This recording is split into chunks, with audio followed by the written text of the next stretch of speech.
बिस्मिल्लाहिर्रहमानिर्रहीम। मैं मोहम्मद ज़ुबैर और आप देख रहे हैं मेरा यूट्यूब चैनल और फेसबुक पेज। उम्मीद है तमाम दोस्त खैरियत से होंगे। अच्छा जी, शहजाद साहब आज मेरे साथ मौजूद हैं। कल इनकी गैर हाज़िरी थी, तो इनकी गैर हाज़िरी में फिर मैंने कोई बड़ी लंबी चौड़ी सर वीडियो नहीं बनाई। ठीक है।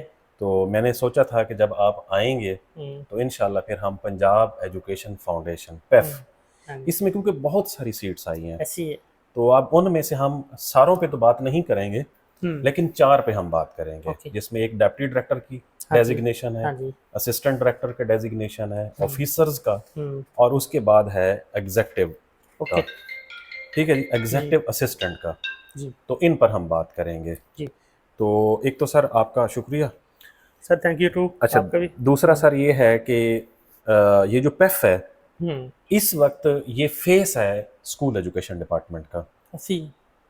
स्कूल एजुकेशन डिपार्टमेंट इटसेल्फ बहुत पीछे चला गया है, हम्म, पेफ जो है वो उसका फेस बन के सामने आ रहा है। तो एक क्योंकि तो गवर्नमेंट की स्ट्रेटजी चेंज हो रही है, जी, तो इसलिए पेफ, पीमा, पेक्टा इस तरह के इदारे फ्रंट पे आ रहे फ्रंट हैं। पे आ रहे हैं जी। तो इसलिए सर इसकी बड़ी अहमियत है, इसकी बात करना भी बहुत ज़रूरी है। हाँ जी, तो मेरे ख्याल में सर सीक्वेंस से हम बात करते हाँ हैं। ऐसे ही है। सबसे पहले हम डेप्टी डायरेक्टर पे बात जी करते सर, हैं। बिल्कुल। अच्छा जी, डेप्टी डायरेक्टर की सर इसमें जो टोटल नंबर ऑफ सीट्स हैं हाँ जी, वो है 18, हाँ जी, और ये स्केल भी 18वां है। ऐसी है। एक तो ये है कि इनके स्पेशल पे पैकेजेस हैं, ओके, इनका वो बीपीएस वाला हिसाब नहीं है। ओके। एक तो ये ऑटोनोमस बॉडी है, हम्म, इस वजह से भी, और कुछ इसकी सैलरीज भी मुख्तलिफ हैं दूसरे लोगों ठीक से। है। तो सबसे पहले डेप्टी डायरेक्टर सर, हम्म, इसकी टोटल नंबर ऑफ सीट्स 18 है। हम्म, उसमें सर ओपन मेरिट की 14, हम्म, और 3 वेमेन कोटा की, और एक जो है वो रिलीजियस माइनॉरिटी की। माइनॉरिटी की। ओके। तो सर आगे इसकी क्वालिफिकेशन क्या रिक्वायर्ड है? एज तो चलो इसकी 40 साल हाँ लिखी हुई जी, है। सर क्वालिफिकेशन इसकी ये रिक्वायर्ड है कि 16 ईयर आपकी एजुकेशन होनी चाहिए। जी, स्पेसिफिक सब्जेक्ट्स हैं, मतलब साइंसेज में, सोशल साइंसेज में, बिजनेस एजुकेशन में, आर्ट्स एंड ह्यूमैनिटीज़ में, जो कि एच से रिकॉग्नाइज्ड यूनिवर्सिटी हो वहाँ से। अच्छा सर, अब ये जो इन्होंने ना ये फील्ड्स लिखी हैं, ठीक है। जैसे साइंस एक फील्ड है, हाँ जी, इसके अंदर फिजिक्स, केमिस्ट्री, बायोलॉजी, और इससे एसोसिएटेड जैसे biotech, biochemistry, higher energy okay. Physics, solid state physics, मतलब इनकी आगे सब ब्रांचेस भी हैं। सर मेरे ख्याल जब उन्होंने आर्ट्स ह्यूमैनिटीज़ वगैरह तक का जिक्र कर दिया, तो मेरे ख्याल कोई भी सब्जेक्ट पीछे नहीं रहा। नहीं रहा, लेकिन फिर भी ओके। इसमें कुछ चीज़ें वजाहत ज़रूरी है। हम्म, तो साइंसेज में जितनी भी साइंसेज की फील्ड्स हैं वो सारी इसके अंदर आती हैं। ओके। अब आगे है सोशल साइंसेज। उसमें भी सोशल साइंसेज के अंदर कौन सी आती हैं? Social work, sociology, gender studies, women studies, population studies, development studies. Development studies, anthropology, criminology. ठीक है, इस तरह की जितनी भी जो सब्जेक्ट्स हैं वो सारे के सारे आते हैं सोशल साइंसेज के अंदर। बिल्कुल ऐसे ही। अब है आर्ट्स बिजनेस एजुकेशन में बिजनेस एडमिनिस्ट्रेशन, पब्लिक एडमिनिस्ट्रेशन, या इसके अलावा बीबीए, एमबीए या बीकॉम, इस तरह के जितने भी एसोसिएटेड डिग्रीज हैं जो ओके, बिजनेस के हवाले से हैं वो सारी इसके अंदर आती हैं। Okay, okay. अब आ जाते हैं आर्ट्स एंड ह्यूमैनिटीज में। इसमें हमारे बाकी जितने भी रहने वाले सब्जेक्ट्स हैं वो सारे के सारे आ जाते हैं आर्ट्स एंड ह्यूमैनिटीज। लाइक जैसे एलएलबी है, फिजिक्स, सॉरी, जैसे मैथ है, हम्म, इसके साथ जैसे स्टैट है। स्टैट के अलावा हमारा पूरे का पूरा लिटरेचर, ठीक है। जितने इंग्लिश भी है, उर्दू है। इंग्लिश, उर्दू, मैथ, हाँ। एजुकेशन, अच्छा उसके अलावा जो लिंग्विस्टिक अरेबिक, जितने भी हैं जितनी ना। भी लैंग्वेजेस हैं वो सारी की सारी आती हैं आर्ट्स एंड ह्यूमैनिटीज के अंदर। यानी इसमें लॉ वाले भी अप्लाई कर सकते हैं। जी, सारे के सारे लोग अप्लाई कर इसमें सकते हैं, फिर बस अब सारे के सारे लोग अप्लाई गल कर मुकाओ सकते सारे। हैं जितने भी हैं। हम्म, तो अब साइंसेस जो है, अब साइंसेस में कंप्यूटर साइंस भी शामिल है। हाँ जी, ठीक है, तो वो कंप्यूटर साइंस वाले भी आ जाते हैं। बिल्कुल मेन ऐसे ही। इसके ऊपर हर वो बंदा जिसकी 16 ईयर एजुकेशन है इन इस फील्ड्स के अंदर वो अप्लाई कर सकते हैं। ठीक है। साथ में 6 साल का post qualification experience, mean 16 years के बाद उसका 6 साल का हम्म, पब्लिक सेक्टर मीन या प्राइवेट सेक्टर में किसी अच्छी ऑर्गेनाइजेशन के अंदर हाँ। उसका एडमिनिस्ट्रेशन लेवल का एक्सपीरियंस होगा तो वो अप्लाई कर सकती क्योंकि हैं। सर ये बड़ी एडमिनिस्ट्रेटिव पोजीशन है, यहाँ जी, पे उसने 17 वालों से भी काम लेना है, और ओवरऑल जो 17 के नीचे जितनी भी वर्किंग हो रही है सबका वो रिस्पॉन्सिबल होता है। बिल्कुल। अच्छा सर, इसकी अब जो तनख्वाह है हम्म, वो है तकरीबन 2 लाख रुपए। ठीक है। 1,96,250 रुपये इन्होंने रखी हुई है। हम्म, इसके अलावा इनकी जो बाकी चीज़ें हैं, कुछ इनको एक तो बोनसेस वगैरह भी मिल जाते हैं, ऑटोनोमस बॉडी है। कोई तो गाड़ी शाड़ी। इनकी जी गाड़ी डिप्टी डायरेक्टर को नहीं देंगे तो और किसको देंगे? ओके, ठीक हो गया। ठीक है, तो जी गाड़ी वगैरह भी मौजूद है। ओके। अब सर अगली जो सीट है वो हमारी है असिस्टेंट डायरेक्टर की, वो जरा हाँ जी, मुझे बता दें। इसके बाद ना हम वैसे लोगों को बता दें कि काफ़ी सारी सीट्स हैं जो एक एक दो दो हैं, उसको हम स्किप कर रहे हैं, और उसके बाद जो बड़ी नंबर ऑफ जॉब्स वाली है उस पर हम बात करेंगे। जी सर। उसमें है 7 नंबर पर है ये असिस्टेंट डायरेक्टर, और इसकी जो सैलरी है, इसका जो पैकेज है वो 131K है, 1,31,000 समथिंग है। अच्छा सर, इसकी टोटल 25 नंबर जी ऑफ सर। सीट्स हैं, और ओपन मेरिट पे 17 है, वेमेन कोटा पे 4 हैं, और मिनाटी कोटा पे भी 4 हैं। इसके लिए जो मैक्सिमम एज रिक्वायर्ड है वो 35 ईयर तक है। आपकी लास्ट डेट ऑफ अप्लाई तक आपकी एज 35 होनी चाहिए। और इसमें सब्जेक्ट सारे के सारे वही हैं जो पहले हम डिस्कस कर चुके हैं। जी। और उसके बाद फिर वही आपकी वाली बात है जो आपने आखिर में बात कर दी है कि 4 साल का आपका पोस्ट क्वालिफिकेशन एक्सपीरियंस होना ज़रूरी है, और उसके साथ साथ तो वो ये कह रहे हैं कि must be proficient in MS। देखिए सर, MS ऑफिस एक्सेल तो अब जरूरी हो गया ना दफ्तर के अंदर। ये एक कारपोरेट सेक्टर ऑर्गेनाइजेशन है, ये आम टिपिकल सरकारी सेक्टर नहीं है, ये कारपोरेट सेक्टर है। लाइक जैसे बैंक के अंदर हर बंदा अपना काम कर रहा होता है, इसमें भी ऐसे ही है। बिल्कुल ऐसे ही। अलबत्ता उसे सपोर्ट स्टाफ बहुत ज्यादा है वहां पर, लेकिन ये है कि ये एक ऑफिसर केडर की जॉब है। अब सर और यहाँ पे ठीक ठाक काम होगा, काम तो ठीक ठाक है अब, क्योंकि ये फेस है ना स्कूल एजुकेशन डिपार्टमेंट का। अच्छा सर, टोटल 25 में से 17 ओपन मेरिट की, 4 खवातीन की और 4 रिलीजियस माइनॉरिटीज। बिल्कुल ऐसे ही। देखिए सर, अब वो लोग जो पब्लिक सर्विस कमीशन का इम्तिहान नहीं दे सकते, या जिन्होंने तैयारी नहीं की, या वो समझते हैं कि वहां पर ज्यादा कंपटीशन है, तो ये कंपैरेटिवली आसान तरीका है ग्रेड 17 की नौकरी। और फिर ये जो पोर्टल है CTI का, सॉरी कौन सी है, आगे जाके बताते हैं CTS का। CTS का, तो वो कंपैरेटिवली उसके पेपर आसान भी होते हैं जी, आगे जाके ये भी हम डिस्कस करेंगे जी। हाँ जी। अच्छा सर, इसके बाद जो अगली हमारी सीट है जिसके ऊपर हमने डिस्कस करना है वो है ऑफिसर्स की। 20 नंबर पर है जी, 20 नंबर पर ऑफिसर्स की जो टोटल नंबर ऑफ सीट्स हैं सर वो है 40। Okay, 40 seats.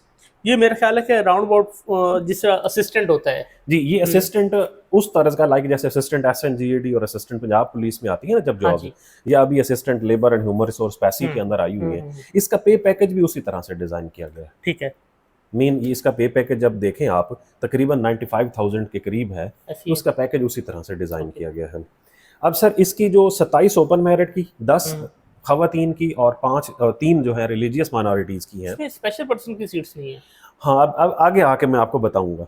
ओके। अच्छा जी, अब उसके बाद क्या है, 33 इयर्स इसकी एज रखी गई है, और सेम क्वालिफिकेशन रखी गई है जिसने भी आपकी किसी भी सब्जेक्ट के अंदर 16 ईयर एजुकेशन है। अभी हम पहले क्योंकि डिस्कस कर चुके हैं, आपकी वो डिग्री साइंस के अंदर आती है, आपकी वो डिग्री आर्ट्स के अंदर आती है, आपकी सोशल साइंसेज के अंदर आती है, या आर्ट्स एंड ह्यूमैनिटीज, इसके अलावा और कोई डोमेन बचती नहीं है जिसमें, या बिजनेस के अंदर आती हो, तो इसके अलावा और कोई डोमेन नहीं बचती जिसमें हम डिग्रीज करवाते हैं यूनिवर्सिटीज में। तकरीबन सारे लोगों की डिग्रीज रेलिवेंट है और अप्लाई कर सकते हैं। जो इसकी सर कंडीशन रखी गई है ना, ये बड़ी लाइट है। 1 ईयर पोस्ट क्वालिफिकेशन, 1 साल का आपकी डिग्री के बाद का एक्सपीरियंस होना चाहिए। और यहाँ पर ये जरूरी भी नहीं है कि पब्लिक सेक्टर का हो, किसी बड़े इदारे का हो। यहाँ पे किसी, अगर आपकी नॉर्मल जॉब रही है, बिल्कुल ऐसा ही है। अप्लाई। अच्छा, अब सर आप अगर टर्म्स एंड कंडीशंस देखें ना, तो टर्म्स एक सीट रहती है। नहीं, अभी मैं आप ठीक उस पे आने से पहले आपको मैं टर्म्स एंड कंडीशंस पे बताता हूँ। उन्होंने टर्म्स एंड कंडीशंस के बारे में बाकायदा लिखा हुआ है कि ये जो ऑफिसर्स की टर्म्स एंड कंडीशंस हैं, इस पे आपका कोई मतलब छोटे लेवल की लिटिल ऑर्गेनाइजेशन भी अगर है, आप उसका भी चल सकता है। लाइक अगर आपने किसी स्कूल में टीचिंग की है, किसी स्कूल में एडमिनिस्ट्रेशन की है, आप किसी एकेडमी में एडमिनिस्ट्रेटर रहे हैं, पढ़ाते रहे हैं, आप किसी NGO में काम करते रहे हैं, मीन आपका 1 साल का पोस्ट क्वालिफिकेशन एक्सपीरियंस वेरीफाइएबल होना चाहिए। मीन ये स्मॉल ऑर्गेनाइजेशंस का उन्होंने बाकायदा इसके अंदर टर्म्स एंड कंडीशंस के अंदर मेंशन किया हुआ है। मतलब इसके अंदर उन्होंने ये नहीं कहा कि ये कोई बड़ी ऑर्गेनाइजेशन होनी चाहिए। उन्होंने कहा जी कि इसका जो, क्योंकि ये एक असिस्टेंट या मतलब असिस्टेंट लेवल की जॉब है, उन्होंने बाकायदा लिखा हुआ है। सर आप ये देखेंगे ना, however the post of officer experience in small organization will also be considered। Okay, समझ आ गई है? क्लियर हो गया। तो इसलिए आसानी पैदा हो गई है, जबरदस्त हो गई है। अच्छा जी, अब हम वेरीफाइएबल होना चाहिए, ये शर्त है। हाँ, कि आप किसी से एक्सपीरियंस, अगर आपने कहीं पर काम किया हुआ है, आप वहां से एक्सपीरियंस लेटर भी एग्जिस्ट करता हो, हाँ, तो आपका वो एक्सपीरियंस वेरीफाइएबल हो।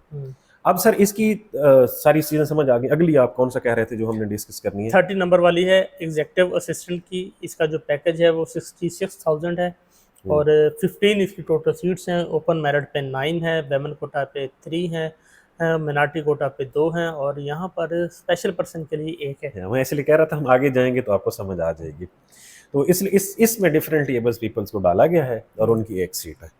अब इसमें सर 33 इयर्स एज रखी गई है, हाँ जी, और वही सारी की सारी डिग्रीज रखी गई हैं जो बाकी सारी जॉब्स के बिल्कुल अगेंस्ट ऐसे ही है। है, इसमें कोई एक्सपीरियंस रिक्वायर्ड नहीं है। बिल्कुल ऐसे ही है। लेकिन इसके साथ उन्होंने कहा है जी कि टाइपिंग स्पीड जो है आपकी, इससे यही लग रहा है कि ये इंग्लिश टाइपिंग स्पीड है। अगर उर्दू होती तो वो लिख लेते साथ। तो वो कहते हैं जी 35 वर्ड्स पर मिनट आपकी टाइपिंग स्पीड होनी होनी चाहिए। चाहिए। ठीक है, और इसका और ये 35 की अगर आप सिर्फ 15 दिन प्रैक्टिस कर लें, आपकी 35 वर्ड्स पर मिनट आ जाती है। आ जाती है। चलें जी, ये तो है सर। अब इसके ऊपर अप्लाई कैसे करना है, इसका टेस्ट कैसे होगा और कब होगा। हाँ जी, एक तो sir CTS central testing service, ठीक है। CTS पे अब जब ये जाते हैं, जैसे अभी हमने भी CTS से ये ऐड निकाली है, CTS की वेबसाइट पर सबसे पहले पेफ अपॉर्चुनिटीज खड़ी हैं। ठीक है, 2-4 दिन तक यही रहेगी, क्योंकि जब तक कोई नई जॉब कोई नहीं ना आती। अगले, हाँ, जब तक नहीं आती तो आप उस पर जाएं। CTS की वेबसाइट पर आपको ये ऐड मिल जाएगा, ये पंजाब एजुकेशन फाउंडेशन का। आप इस पे अपना लॉगिन क्रिएट करें, आपने सारी मालूमात वहां पर देनी है। फिर आपका एक एप्लीकेशन फॉर्म निकलेगा और उसके साथ मेरे ख्याल में 200 या 220 रुपए का चालान है। इसकी बहुत कम फीस होती हाँ, है। 200 या 220, या मतलब 200 और 300 के दरमियान है कहीं पर। तो आपने वो चालान जमा करवाना है। फिर उसके बाद आपने ये सारी की सारी हार्ड कापीज अपनी मैट्रिक, FA, BA, मास्टर्स, तमाम एक्सपीरियंस, पर्सनल और एकेडमिक टाइपिंग तमाम पर्सनल शनाख्ती कार्ड, उसके साथ तस्वीर और CV भी डोमिसाइल लिखी हुई वगैरह। है, डोमिसाइल वगैरह भी लिखा हुआ है। ये सारी की सारी आपने, ये आपको नजर आ रहा होगा टेस्टिंग सर्विस का ऑफिस भी है। ठीक है, dispatch application central testing service Pakistan, office number 414, floor F2 और Jeff heights, main boulevard, Gulberg 2, Lahore के अंदर है ये।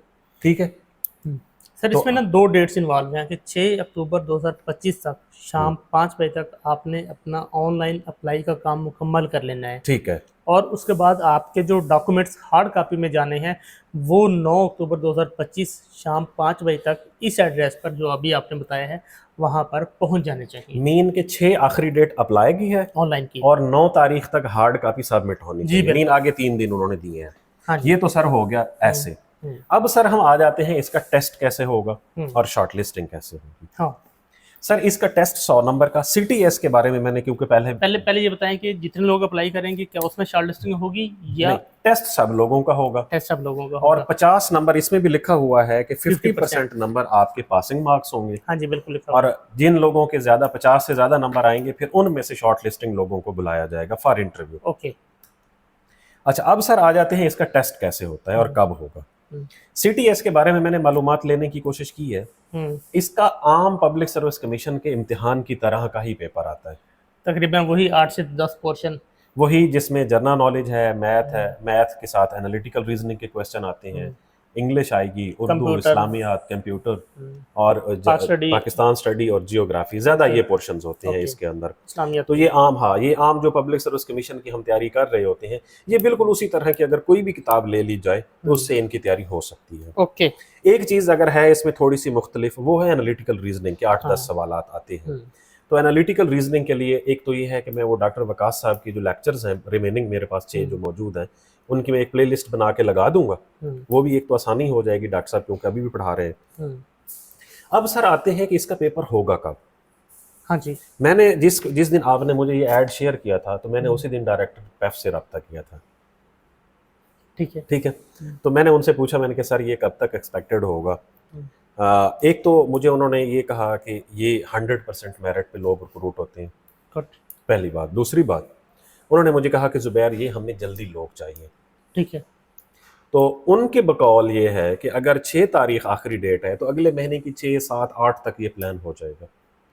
पेपर हो जाएगा। Paper, okay. पहले इसका पेपर होगा, फिर पेपर के बाद ये इंटरव्यू कंडक्ट होगा। होंगे। ओके। तो अब ये है कि अब मेरे ख्याल में पेपर सिर्फ लाहौर में होगा? नहीं, पेपर तो जो सेंटर्स, इसके मुख्तलिफ सेंटर्स होंगे। ओके। मैंने देखा नहीं है पोर्टल में, अब ऐसे आपके सामने झूठ बोलूं, मैंने पोर्टल नहीं देखा, लेकिन ओवरऑल CTS का तकरीबन सारे मेजर सिटीज के अंदर सेटअप होता है और ये वहां पर टेस्ट कंडक्ट करवाते हैं। ओके। तो अब सर इनमें से वो लोग जो पब्लिक सर्विस कमीशन की तरफ से जॉब नहीं ले सके, उनके लिए ये ब्राइट अपॉर्चुनिटी है। बिल्कुल ऐसी है। बिल्कुल ऐसे ही है। लेकिन इन सारी सीट्स में ना अच्छा, एक हाँ, चीज करें, इनिशियली ये लोग कॉन्ट्रैक्ट पर होंगे, जी ये रेगुलर हो जाएंगे, उसके बाद क्या सीन होगा? ये रेगुलर हो जाएंगे सर सारे के सारे। लेकिन इन सारी सीट्स पूरे के पूरे पेफ के अंदर ना, पेफ के जो सर्विस रूल्स हैं उनके अंदर एक चीज का इशू है, इनकी प्रमोशन नहीं है। अच्छा, किसी भी सीट स्टैटिक की, है। किसी भी पोस्ट की प्रमोशन नहीं, एमडी तक, एमडी उनका डायरेक्ट पोस्ट होता है। हर सीट के सर्विस रूल्स ये हैं कि वो डायरेक्ट रिक्रूटमेंट होगी, ठीक है, एक इनिशियल बंदा जो आ रिक्रूटमेंट। गया वो जब तक है, ठीक है, वो हाँ वो उसी पोजीशन पे अभी काम तक करना है। यही सर्विस रूल्स हैं ठीक है, कि डिप्टी डायरेक्टर के लिए अगर उसने एडिशनल डायरेक्टर बनना है तो सीट्स एडवर्टीज होंगी, वो इम्तिहान देगा, इंटरव्यू पास करेगा तो सिलेक्ट होके आएगा। ओके, मतलब अदरवाइज डिप्टी डायरेक्टर से आगे डायरेक्टर की प्रमोशन नहीं है। ओके। वैसे ये इदारा बहुत ज़्यादा एक्सपेंड हो रहा है, आपको याद होगा तकरीबन शायद 1 साल पहले भी इसमें अच्छी खासी जॉब्स आई थी। सर डायरेक्टर्स की पोस्टिंग्स अभी हुई हैं, कोई 10-15 दिन पहले जब मैंने मालूमात ली है उन्होंने के डायरेक्टर्स, एडिशनल डायरेक्टर्स, उन लोगों के ऑफर लेटर इशू हो गए, उन्होंने ज्वाइन भी कर लिया। ये कुछ शायद कुछ 6-8 माह पहले की हाँ बात हाँ है, इतनी काफ़ी है, सारी जॉब्स इतनी सारी, हाँ जी। आई थी। तो इसलिए ये एक अच्छी ऑर्गेनाइजेशन है, हाईली रिकमेंडेड है, और इसका पेपर कंपैरेटिवली आसान होता है, नेगेटिव मार्किंग नहीं होती, पब्लिक सर्विस कमीशन से आसान पेपर होता है, इसका मेरिट भी कम रहता है। फिर मजे की बात ये है कि ये जो रिक्रूटमेंट होती है, इस रिक्रूटमेंट में उस तरह से पब्लिक सर्विस कमीशन वाला हाल नहीं है कि आपके जो एकेडमिक्स नंबर का इशू होगा। ये है कॉन्ट्रैक्ट अपॉइंटमेंट पॉलिसी के तहत, उसमें तकरीबन ये होता है कि इंटरव्यू के बहुत थोड़े नंबर होते हैं, आपके रिटर्न के नंबर होते हैं, एकेडमिक्स के number, matric, FA, BA, masters, MPhil, PhD तक नंबर जो हमारी उसमें रिक्रूटमेंट पॉलिसी में दिए गए हैं वो होते हैं, फिर उसके बाद इंटरव्यू होता है। सर आप और मैं, हम इनफॉर्मली तो बात करते रहते हैं, हर वो जॉब मैक्सिमम मेरिट पे होती है जिसके इंटरव्यू मार्क्स कम होते हैं। ऐसे ही है, तो इसलिए तो मैं कह रहा था कि ये एक बहुत अच्छी ब्लेसिंग है।